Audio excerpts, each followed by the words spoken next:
السلام عليكم ورحمة الله وبركاته. أهلا وسهلا بحضراتكم في فيديو جديد، ولكن من على شواطئ مدينة جمصة أو مصيف جمصة السياحي. زي ما قلت لحضراتكم في الفيديوهات السابقة وشرحنا قبل كده شواطئ جمصة، ولكن المرة دي برضو في بعض الاختلافات اللي حصلت، منها مثلا الأسعار ومنها المناطق، فبالتالي لازم إن احنا نتكلم عليها ونفرد ليها يعني مساحة كبيرة في القناة. في البداية طبعا لو أنت حابب تعرف جمصة وحابب كل أخبارها هتعرفها من خلال طريقتين. الطريقة الأولى قناة الوصال على اليوتيوب أو صفحة الوصال على الفيسبوك، او جروب فين في جمصة لاقي الموجود في الفيسبوك، تقدر من خلالهم تعرف كل التفاصيل اللي انت عايزها او تسال عن اي سؤال انت عايزه من خلال. ولكن خلونا بقى نرجع على طول لشواطئ جمصة وايه اللي اتغير وايه اللي حصل في جمصة على رأي احمد امين في المسلسل. فعايز اقول لكم انه في بعض الاختلافات البسيطة، ولكن خلونا الاول نتكلم على النقطة الأساسية الموجودة في جمصة، ألا وهي إنه الشواطئ عامة. يعني جمصة مش زي مطروح ولا زي بورسعيد ولا زي اسكندرية شواطئ خاصة تدخل بفلوس والكلام ده. جمصة كلها على امتداد مساحتها شواطئ عامة، مسموح ليك ان انت تتواجد في البحر او مسموح ليك ان انت تتواجد على الشاطئ بدون اي رسوم للدخول. ولكن لو انت بقى معاك شمسية وكرسي وحابب تقعد مثلا والكلام ده كله موجودين في الشقة او معاك جايبهم من البلد، يعني هل ده متاح؟ متاح، ولكن بتتواجد في الصفوف الخلفيه، يعني ما بتطلعش قدام وما تبقاش موجود في الصفوف الاولى. طيب ليه؟ لانه طبعا صاحب المنطقه اللي مأجر دافع ملايين او دافع فلوس. انا يعني مش هتكلم على الموضوع ده بشكل شخصي يعني، ولكن انا بوضح لحضراتكم الصوره. فالراجل بيبقى دافع، فطبيعي المنطقه بتبقى مملوكه ليه او يعني مؤجره ليه لفتره زمنيه اللي هي فتره الصيف، فمن حقه ان هو يستفاد منها ماديا، وبالتالي بيكون هو موجود في الصفوف الاولى والكراسي بتاعته. اما سيادتك بتيجي عادي وما بتدفعش فلوس وبتتواجد في الصف الثالث او الرابع لو افترضنا انه ده اخر صف او كده يعني. تمام؟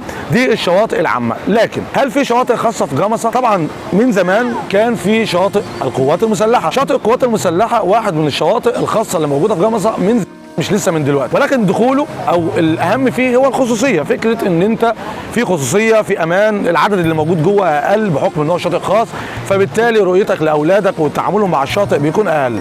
هل في اكتر من الشاطئ جوه؟ لا، هو الشاطئ بس والكراسي. طيب اسعار الدخول ايه في القوات المسلحه؟ هما شقين. الشق الاول فكره الدخول نفسها، يعني تذكره الدخول، فسيادتك وانت داخل بتدفع 50 جنيه. اما الكراسي والشمسيه فالاربع كراسي والشمسيه بيكونوا ب 100 جنيه. يعني سيادتك بتاخد 5 حاجات، 4 كراسي وشمسيه ب 100 جنيه بجانب ال 50 جنيه بتاعت الايه؟ بتاعت الدخول. الدخول بقى ال 50 جنيه دي للعيله للفرد.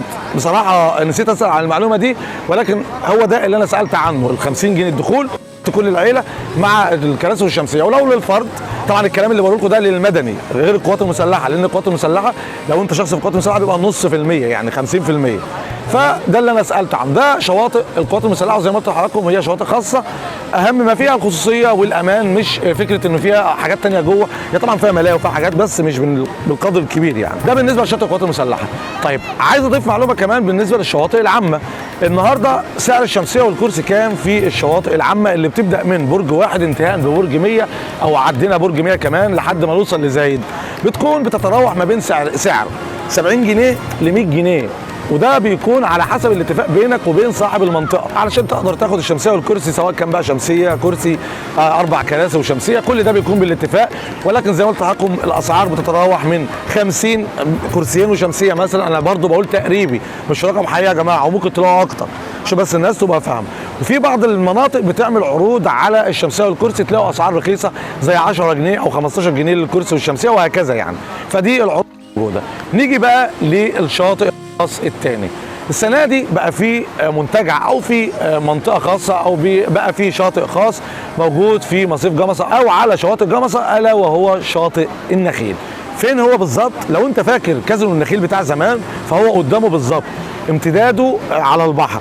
او قريب منين؟ قريب من منطقه امون وانت نازل من امون او من منطقه فلسطين وانت رايح عند مجلس المدينه. هو في الحته دي عباره عن برجين او 3 ابراج متاخدين ومعمولين مكان خاص. طبعا هيكون مستوى عالي، اسعار التذاكر فيها هتكون للدخول. صح فيه طبعا بانك انت تيجي بشمسيه وكرسي ولا الكلام ده كله، انت بتدفع دخول، وبناء على التذكره اللي بتدفعها دي بتستمتع بالامكانيات الموجوده جوه اللي هي القعده والشماسي والكراسي. طيب الدخول بكام؟ العيله ب 300 جنيه. الرقم مش رقم حقيقي او رقم هو اللي انا متاكد منه، لا ده ارقام خدتها. هل هي الحقيقيه؟ هل هي النهائيه؟ لا، المكان لسه لم يتم بيتم التجهيز ليه. وطبعا لولا انه ما ينفعش ان احنا نصور حاجه لسه بتشتغل ونبوظ لهم المفاجاه او الشكل النهائي، فكان من ادبيات المهنه ان احنا ما نصورش المكان بشكل في انتهاك لخصوصياتهم يعني. فالدخول ب 300 جنيه للاسره، الفرد ممكن يبقى 100 جنيه الفرد الواحد يعني. ايه اللي جوه بقى؟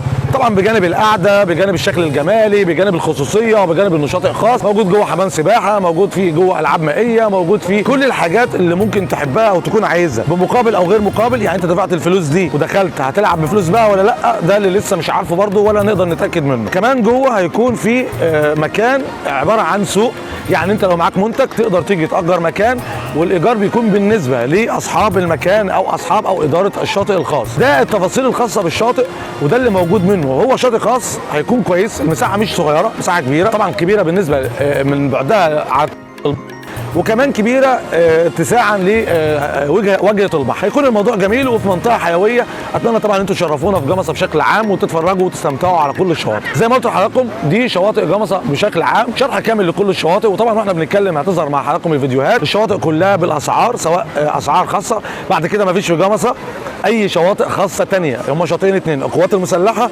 وشاطئ مؤاخذه رجال، مؤاخذه ناس خاص ولا ايه؟ ان شاء الله. لا لسه بيفتحوه، لسه تبع ايه؟ تبع شاطئ النخيل، هو اسمه لوحده كده. تمام. فزي ما قلت لحضراتكم هيجي من امتى يعني؟ لسه ما يتفتح، لسه ما نعرفش لما يفتحوه. ميعاد الافتتاح، لان الناس بتسالني ميعاد الافتتاح امتى بتاع الشاطئ الخاص بتاع النخيل. لسه برضه انا ما عنديش المعلومه، ربنا يكرمهم هم شغالين، انا واقف قدامه وشايف هم شغالين على قدم وساق بصراحه، الله يعينهم يعني. فزي ما قلت لحضراتكم جمصه شواطئ عامه كلها، ما فيش غير شاطئين اثنين خاص بس، اللي هو شاطئ القوات المسلحه اللي موجود قبل برج واحد، وبعدين شاطئ النخيل اللي موجود بعد طبعا مجلس المدينه وقبل فلسطين. هو دي الشواطئ الخاصه قدام كازينو النخيل سابقا اللي ما بقاش موجود طبعا دلوقتي. اما باقي الشواطئ فهي شواطئ عامه تقدر انت تتمتع بيها وتتواجد فيها شخصي او بشكل اسري او باللي انت عايزه عادي. اهلا وسهلا بيك في جمصه.